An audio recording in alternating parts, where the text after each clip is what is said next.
Class 12 पिछले video में हम लोगों ने एससी वर्मा बुक से क्वेश्चन नंबर 10 तक किया था करंट इन कंडक्टर्स वाले चैप्टर में। अब जो है हम क्वेश्चन नंबर 11 से शुरू करेंगे आज। तो इसमें बोल रहा है कि एक वायर है जिसका क्रॉस सेक्शन रेडियस दिया हुआ है 0.1 mm।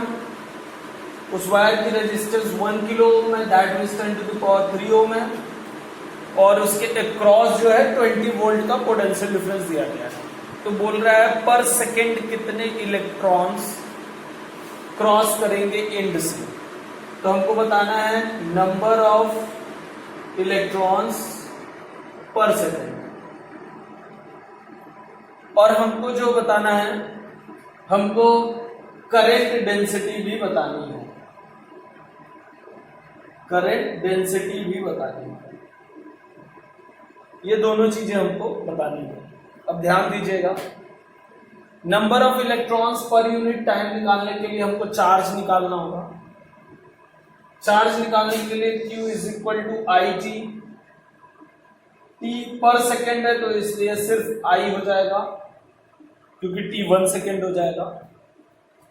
अब I निकालने के लिए आप करेंगे V is equal to I R. V आपका दिया हुआ है 20, आई आर दिया हुआ है 10 टू द पावर +3। तो I की वैल्यू हो गई 20 upon 10 to the power 3, that means 2 into 10 to the power -2। एक जीरो से एक जीरो एलिमिनेट हो जाएगा और 10 टू द पावर 2 बचेगा, ऊपर जाएगा 10 टू द पावर -2। ये हो गया I। अब Q इज इक्वल टू हो गया 2 into 10 to the power -2 coulomb, क्योंकि T की वैल्यू 1 थी तो 1 रखेंगे तो वही आएगा। इसके बाद आपको क्या करना है, नंबर ऑफ इलेक्ट्रॉन निकालने के लिए, नंबर ऑफ इलेक्ट्रॉन्स निकालने के लिए आपको क्या कर देना है, 2 इंटू 10 टू द पावर -2 को 1.6 इंटू 10 टू द पावर -19 से डिवाइड कर देना है। तो आपको मिल जाएगा 20/16 इंटू 10 टू द पावर 19 ऊपर जाएगा, +19 -2 हो जाएगा, +17। अब यहाँ पे हम करेंगे 16 बन जा 16, पॉइंट लगाएंगे 40 हो जाएगा, कूल हो जाएगा, फिर 8 बचेगा, फिर 5 हो जाएगा। 1.25 into 10 to the power 17 electrons. तो 1.25 into 10 to the power 17 electrons जो है वो एक सेकेंड में एक एंड से क्रॉस करेगा। अब करंट डेंसिटी क्या हो जाएगा, करंट डेंसिटी हो जाएगा आपका, करंट डेंसिटी हो जाएगा आपका I अपॉन A। I आपका है 2 इंटू 10 टू द पावर -2, और एरिया हो जाएगा आपका पाई R स्क्वायर।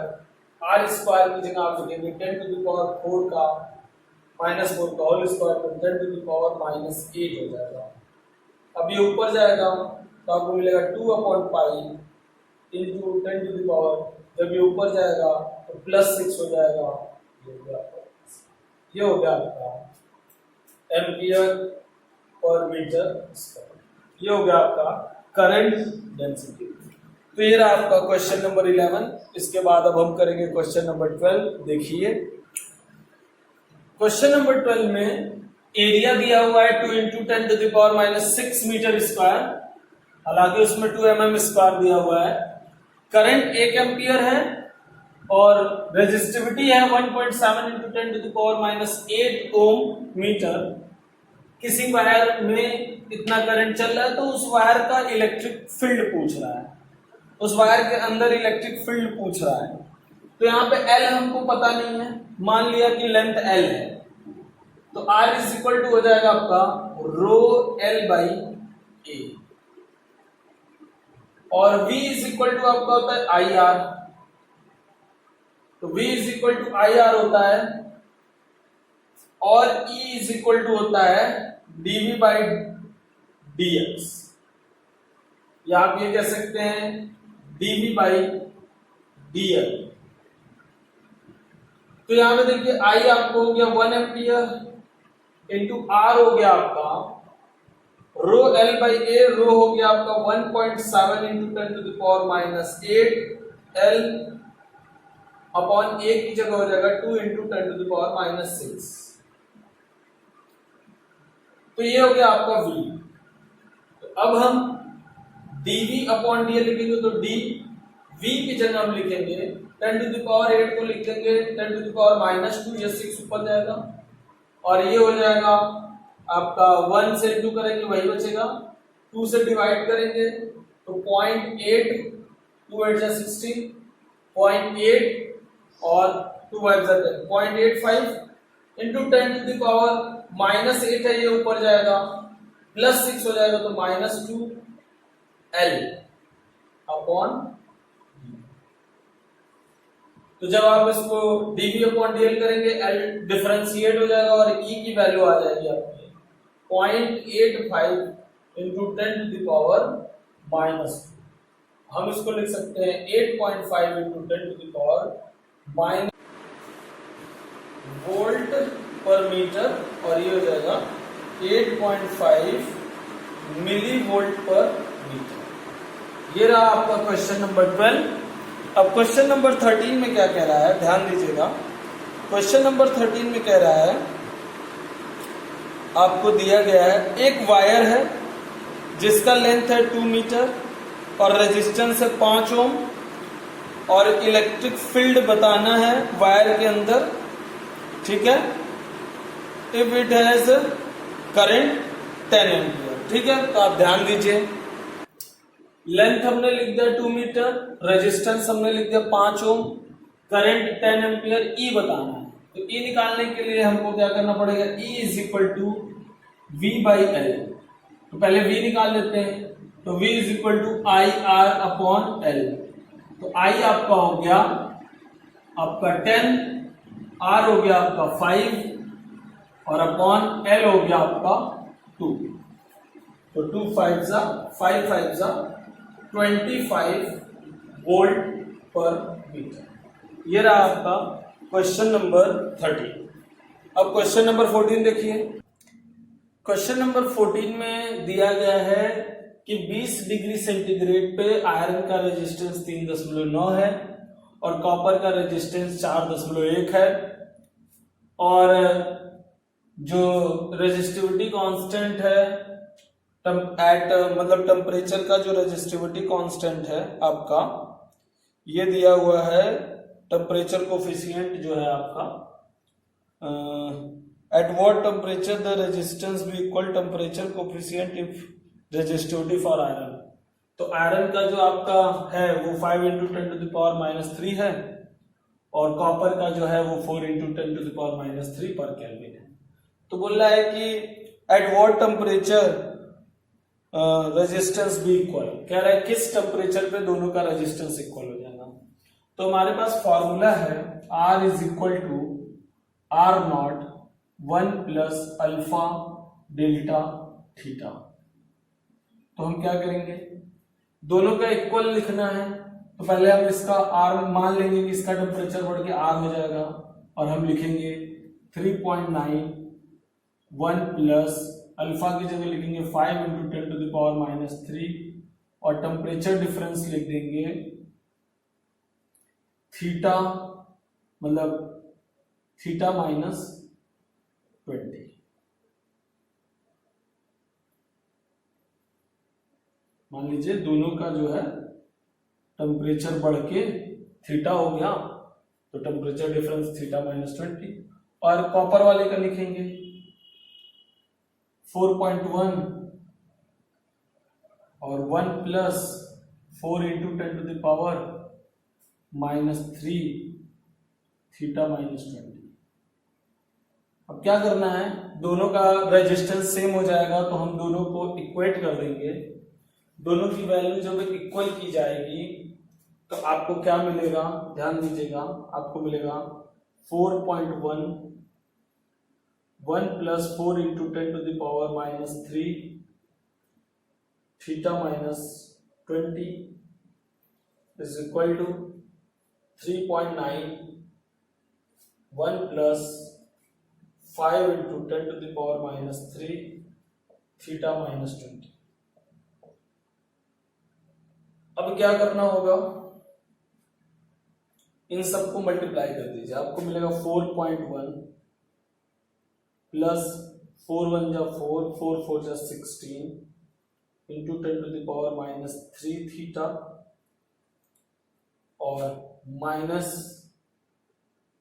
4.1 इंटू 4 माइनस 20 कर दीजिए, या हम यहाँ पे इकट्ठे लिख सकते हैं theta minus 20।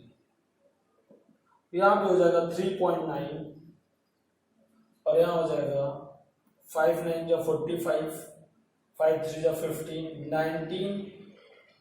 19.5 into 10⁻³ 3 theta minus 20। 4.1 में से 3.9 जाएगा तो आपको मिलेगा 0.2 और यहाँ पे 19.5 में से 16.4 जाएगा तो 5 में से 4 गया 1, 9 में से 6 गया 3 इंटू 10⁻³ थीटा माइनस 20। अब यहाँ पे आप क्या करेंगे, 0.2 अपॉन 3.1 और अपॉन 10⁻³ होगा तो ऊपर जाएगा 10⁻³ हो जाएगा और आपको मिल जाएगा थीटा माइनस 20। तो यहाँ पे ऊपर आपका हो गया, इसको अगर हम लिख देंगे 200 अपॉन 3.1 और इसको इधर भेज देंगे प्लस 20। तो 200 को 3.1 से डिवाइड करके हम क्या करेंगे, 20 ऐड कर देंगे, आपको टेम्परेचर मिल जाएगा। तो देखिए 200 को 3.1 से डिवाइड करेंगे तो क्या मिलेगा, 64.51 आएगा। अगर हम इसको 64.5 समथिंग आएगा प्लस 20 कर लेंगे तो आपको मिल जाएगा 84.5। 84.5 डिग्री सेंटीग्रेड पे जो है दोनों का रेजिस्टेंस इक्वल हो जाएगा। तो ये रहा, बहुत ही इजी क्वेश्चन था, बस हमको फॉर्मूला इस्तेमाल करना था और दोनों को इक्वेट कर देना था। चलिए अगला क्वेश्चन नंबर 15 देखते हैं क्या है। देखिए क्वेश्चन नंबर 15 में कहा जा रहा है कि एक रजिस्टर है, उसको हम पोटेंशियल डिफरेंस दे रहे हैं और उसमें करंट जा रहा है और उसमें हम अमीटर से जो है करंट नाप रहे हैं और वोल्ट मीटर से वोल्टेज नाप रहे हैं, लेकिन उसमें जो वोल्ट मीटर है वो जीरो एरर दे रहा है। जीरो एरर का मतलब होता है कि जब उसमें कोई वोल्टेज नहीं है तो कोई V बता रहा है, मतलब जीरो पे उसका आंसर जीरो नहीं आ रहा है, उसके मिडिल में कुछ प्रॉब्लम है, कोई पोटेंशियल डिफरेंस वो ऑलरेडी बता रहा है। तो हम मान लेंगे कि मान लीजिए वो जीरो के बदले V बता रहा है। अब अगर वो जीरो के बदले V बता रहा है तो V1 minus V is equal to I1 R1, R same है, और V2 माइनस V बराबर I2R। अब हम क्या करेंगे, V1 को लिखेंगे 14.4 minus V is equal to I1 1.75R और V2 अपॉन कर देंगे हम दोनों को तो R एलिमिनेट हो जाएगा, ये देगा 22.4 minus V is equal to 2.75 R। R से R एलिमिनेट हो गया, 175 275 तो 25 से करेंगे तो 7 और ये हो जाएगा 11। तो अगर आप यहाँ से देखें तो 11 का मल्टीप्लाई इसमें करेंगे तो 11 4 जा 44, 11 4 जा 44, 48, 11 1 जा 11 4 15, 1 माइनस 11 भी 7 से करेंगे, 7 4 जा 28, 7 2 जा 14 और 2 16, 7 2 जा 14 और 17, 14 और 1 15, तो ये आपका हो गया -7। 11b को इधर कर दीजिए तो 4b बचेगा, और 158.4 में से 156.8 घटाएंगे तो 14 में से 8 गया 6, 7 में से 6 गया 1.6, तो v इज इक्वल टू 1.6/4, 10.4। तो जो आपका एरर आया वो 0.4 वोल्ट आया। मतलब जब उसमें कोई भी करंट नहीं जा रही थी तो उसको 0 वोल्ट बताना चाहिए था, लेकिन वो कितना बता रहा था वोल्ट मीटर, 0.4 वोल्ट बोल रहा था। तो 0.4 वोल्ट ही इसका 0 एरर हो गया। क्वेश्चन नंबर 16 में ये अरेंजमेंट दिया गया है, EMF E है, इंटरनल रेजिस्टेंस R और E हमको बताना है। कह रहे जब स्विच S ओपन है तो वोल्टेज 1.52 वोल्ट इस वोल्ट मीटर में बता रहा है, और इस वोल्ट मीटर का रेजिस्टेंस बहुत ही ज्यादा हाई है। तो जब इस वोल्ट मीटर का रेजिस्टेंस बहुत ज्यादा हाई है तो हम मानेंगे कि इसमें बहुत नेग्लेक्सिबल करंट गया होगा, तो जो ये वोल्टेज बताएगा वही इसका वोल्टेज हो जाएगा, EMF हो जाएगा 1.52। तो E इज इक्वल टू हो गया 1.52। लेकिन जब S को क्लोज कर दिया जा रहा है, जब इसको क्लोज कर दिया जा रहा है तो इसमें भी करंट जा रहा है, और करंट बता रहा है 1 एम्पियर, और उस वक्त इसका पोटेंशियल हो जा रहा है 1.45। That means EMF minus IR is equal to 1.45। जब इसमें करंट जाना शुरू हुआ, क्योंकि पहले ये कनेक्टेड नहीं था, ये वोल्ट मीटर था, इसका रेजिस्टेंस बहुत ही ज्यादा था, तो इसमें करंट फ्लो नहीं हो पा रही थी, तो वोल्ट मीटर वोल्टेज बता रहा था 1.52। दैट मीन्स इसका वोल्टेज हो गया 1.5। करंट बहुत ही नेग्लिजिबल था, इसलिए IR की वैल्यू 0 होगी। लेकिन जब इसको हमने अमीटर से जोड़ा तो अमीटर का रेजिस्टेंस बहुत कम है, तो इसमें करंट जाने लगी। अब जब इसमें करंट जाने लगी तो वोल्टेज ड्रॉप हो गया 1.45 हो गया। तो वोल्टेज कब ड्रॉप होता है, जब हम इसको करेंगे E माइनस IR, और इसका रेजिस्टेंस बहुत स्मॉल है, इसलिए इसके रेजिस्टेंस को हम नेग्लेक्ट कर देंगे। तो E minus IR is equal to 1.45, E की वैल्यू लिखेंगे 1.52 minus IR is equal to 1.45। तो I की वैल्यू 1 हो गया, 1R इज इक्वल टू, इसको इधर ले जाएंगे घटाएंगे तो 0.07 आ जाएगा, तो R इज इक्वल टू 0.07। तो इंटरनल रेजिस्टेंस आ गया 0.07 ओम। इस तरीके से आपका 16 नंबर क्वेश्चन हो गया। क्वेश्चन नंबर 17 में कह रहा है कि एक बैटरी है, उसका EMF जो है 6 वोल्ट है, और जो है उसमें जो इंटरनल रेजिस्टेंस है वो 1 ओम है, लेकिन हमने एक रेजिस्टेंस उसमें एक्सटर्नली एक रेजिस्टेंस R लगाया, पता नहीं कितना है, तो उसका जो बैटरी का जो पोटेंशियल है वो ड्रॉप हो गया आपका 5.8 वोल्ट, है ना। 5.8 वोल्ट लिखना होगा E is equal to I R plus R। तो ये 6 है, I R प्लस R से हमने डिवाइड, ये आपको मिल गया करंट। अब हमारा पोटेंशियल ड्रॉप हो जा रहा है V, तो V is equal to E minus IR, और V क्या हो जाएगा आपका 5.8, E क्या हो गया 6 माइनस I की वैल्यू हो गई 6/R प्लस R इंटू 1।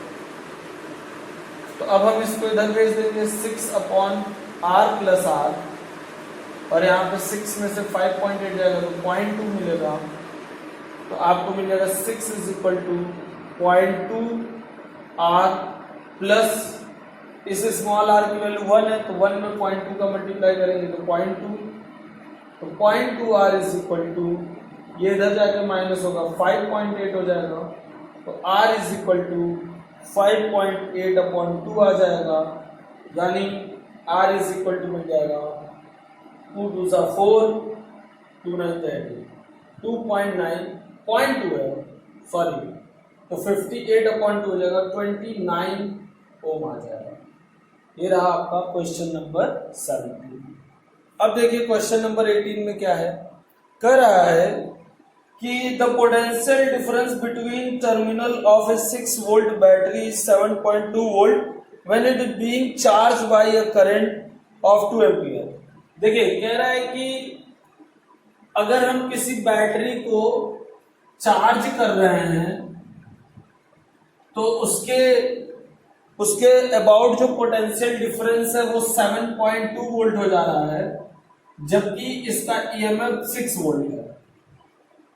तो आप देखिए जब बैटरी डिस्चार्ज होती है तो V is equal to E minus I R होता है, और जब बैटरी चार्ज होती है एट चार्जिंग, जब चार्ज होती है बैटरी तो हम लिखते हैं V is equal to E M F plus I R. तो V is equal to 7.2, E M F हो गया 6, और आपका इंटरनल रेजिस्टेंस दिया हुआ है, जस्ट मिनट, इंटरनल रेजिस्टेंस दिया हुआ है, नहीं दिया हुआ है, एम्पियर दिया हुआ है, करंट दिया हुआ है, करंट दिया हुआ है 2 एम्पियर, और इंटरनल रेजिस्टेंस हमको बताना है, तो 2 एम्पियर दिया हुआ तो 2i, तो 2i is equal to, plus रहेगा यहाँ पे, 2i is equal to 7.2 minus 6 1.2, तो i is equal to 2r। भाई i की वैल्यू 2 दिया है, हमको r बताना है, तो हमने गलती से लिख दिया 2i, एक्चुअली i की जगह 2 होगा, r हमको होगा, तो 2r इज इक्वल टू 1.2, तो r इज इक्वल टू 1.2/2, 0.6 ओम। तो इस तरीके से इस बैटरी का इंटरनल रेजिस्टेंस हो गया 0. तो आपको इसमें एक बात ये ध्यान देना है कि जब बैटरी करंट देता है तो वोल्टेज आता है ईएमएफ माइनस आई आर, और जब बैटरी में करंट जाता है यानी जब वो चार्ज हो जाता है तो वहां पे वोल्टेज पोटेंशियल डिफरेंस आता है ईएमएफ प्लस आई आर। इस बात को ध्यान रखें।